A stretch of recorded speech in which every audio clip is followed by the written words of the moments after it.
السلام علیکم ورحمۃ اللہ وبرکاتہ۔ انسان پر جب مصیبتیں آتی ہیں، مثلاً کاروبار کے اندر نقصان ہو گیا، بیماری پر بیماری،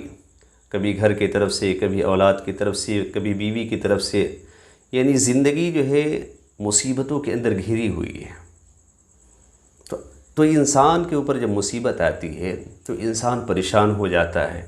ٹینشن کا شکار ہو جاتا ہے اور طرح طرح کے واہیات کلمات جو ہے اپنے زبان سے نکالتا ہے۔ اب سوال یہ ہے کہ انسان کے اوپر دنیا کے اندر مصیبتیں کیوں آتی ہیں، برے حالات کیوں آتے ہیں، اس کی وجہ کیا ہے اور اس سے نکلنے کا راستہ اور طریقہ کیا ہے۔ آج اس چیز کو ہم اس ویڈیو کے اندر سمجھیں گے اور جانیں گے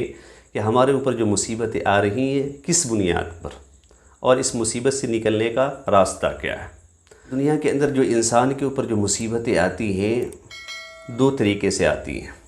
ایک مصیبت انسان کے اوپر اللہ کی طرف سے بطور سزا کے آتی ہے۔ بطور سزا کے انسان کے اوپر مصیبت کب آتی ہے؟ جب انسان گناہ والی زندگی گزارتا ہے، اللہ سے بغاوت کر کے، اللہ کی نافرمانی کر کے زندگی گزارتا ہے، تو اللہ تبارک و تعالیٰ اس کے اوپر مصیبت ڈال دیتا ہے، مصیبت بھیج دیتا ہے، کبھی اولاد کی طرف سے، کبھی بیوی کی طرف سے، کبھی پڑوسی کی طرف سے، کبھی کاروبار کی طرف سے، کبھی صحت کی طرف سے، اور یہ بطور جو ہے عذاب اور بطور سزا کے مصیبت ہوتی ہے۔ جیسا کہ قرآن کریم کے اندر اللہ رب العزت نے فرمایا کہ وَمَا أَصَابَكُم مِّن مُّصِيبَةٍ فَبِمَا كَسَبَتْ أَيْدِيكُمْ وَيَعْفُو عَن كَثِيرٍ، کہ تمہارے اوپر جو دنیا کے اندر حالات آتے ہیں، مصیبتیں آتی ہیں، پریشانیاں آتی ہیں، یہ تمہارے اپنے گناہوں اور تمہارے اپنے کرتوت کی وجہ سے آتی ہے۔ تو سب سے پہلے جو مصیبت آتی ہے انسان کے اوپر وہ اللہ کی طرف سے بطور سزا کے آتی ہے، اور دوسری جو مصیبت آتی ہے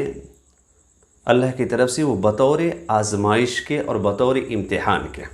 کہ اللہ رب العزت اس کے اوپر حالات بھیج کر دیکھنا چاہتے ہیں کہ یہ بندہ اس مصیبت کے دور میں کیا کرتا ہے، صبر کرتا ہے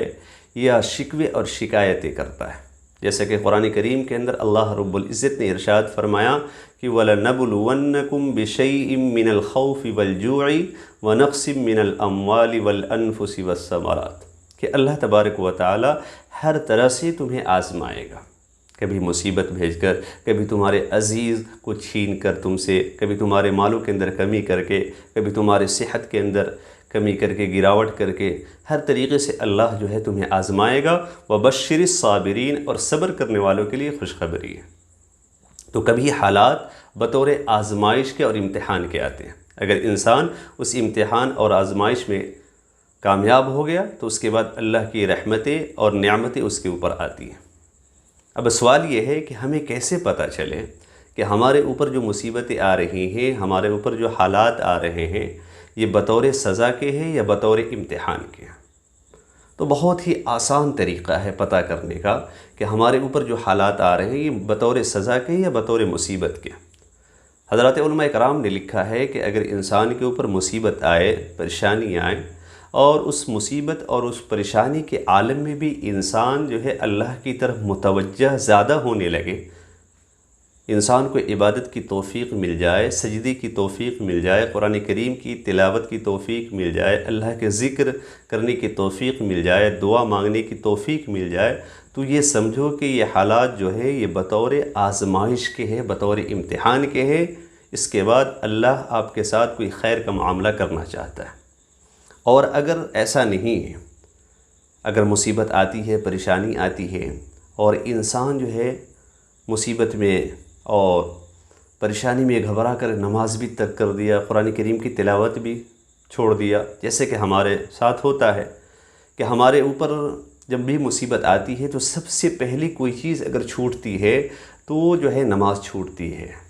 اس کے بعد جو ہے آہستہ آہستہ سارے اعمال خیر اور اعمال صالح ہم سے چھوٹتے چلے جاتے ہیں۔ تو اگر یہ کیفیت ہو جائے کہ اگر انسان کے اوپر مصیبت آ رہی ہے اور پھر بھی اس کے باوجود اس کی زندگی میں کوئی تبدیلی نہیں آ رہی، اللہ کی طرف وہ متوجہ نہیں ہو رہا ہے، تو یہ بطور سزا اور بطور عذاب کے، اس لیے کہ اللہ جب کسی سے ناراض ہوتا ہے تو اس کے روٹی اور اس کے پانی کو بند نہیں کرتا، بلکہ اللہ عبادت کی توفیق کو سلب کر لیتا ہے۔ تو آسان سا طریقہ ہے پتہ کرنے کا کہ اگر مصیبت میں، پریشانی میں اگر ہم اللہ کی طرف متوجہ ہو رہے ہیں، اللہ سے اور گڑ گڑا کر دعائیں مانگ رہے ہیں، قرآن کی کریم کی تلاوت، ذکر اور اذکار کی طرف ہم توجہ دے رہے ہیں، تو گھبرانے کی کوئی ضرورت نہیں۔ یہ حالات اور یہ مصیبت بطور آزمائش کے اور بطور امتحان کے ہیں۔ اگر اس کا الٹا ہے کہ ہم اور اللہ سے دور ہوتے چلے جا رہے ہیں تو یہ بطور سزا کے ہیں، اور یہ بہت فکر کرنے والی بات ہے۔ اب اس سے نکلنے کا راستہ اور اس کا طریقہ کیا ہے؟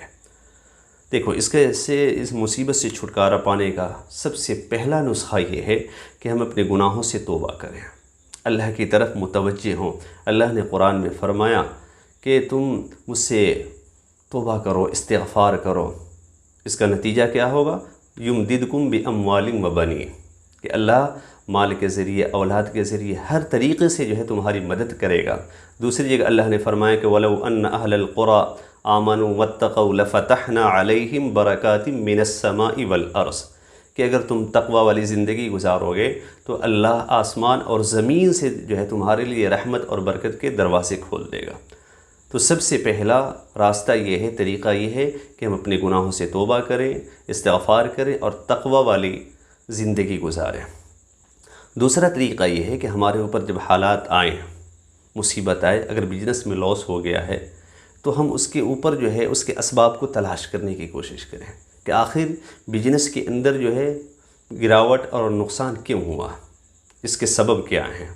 دنیا کے اندر کوئی مصیبت آتی ہے تو اس کا ریزن تلاش کریں۔ سب کچھ ٹھیک ٹھاک ہے، کہیں کوئی کمی نہیں ہے، تو پھر یہ سمجھے کہ اللہ کی مرضی ایسے ہی ہے، اللہ کے فیصلے پر جو ہے ہمیں راضی رہنا ہے اور اس کے اوپر صبر کرے، واویلا کرنے کی ضرورت نہیں ہے۔ انشاءاللہ اللہ کی ذات سے امید ہے کہ یہ حالات اور یہ پریشانیاں جو ہے بہت ہی جلد جو ہے ختم ہو جائے گی، اور اللہ نے فرمایا کہ ان مع العسر یسرا، کہ تنگی کے بعد، پریشانی کے بعد اگر انسان اس پریشانی پر صبر کر لیتا ہے تو اللہ اس کے بعد اس کی زندگی میں آسانیاں پیدا کر دیتا ہے۔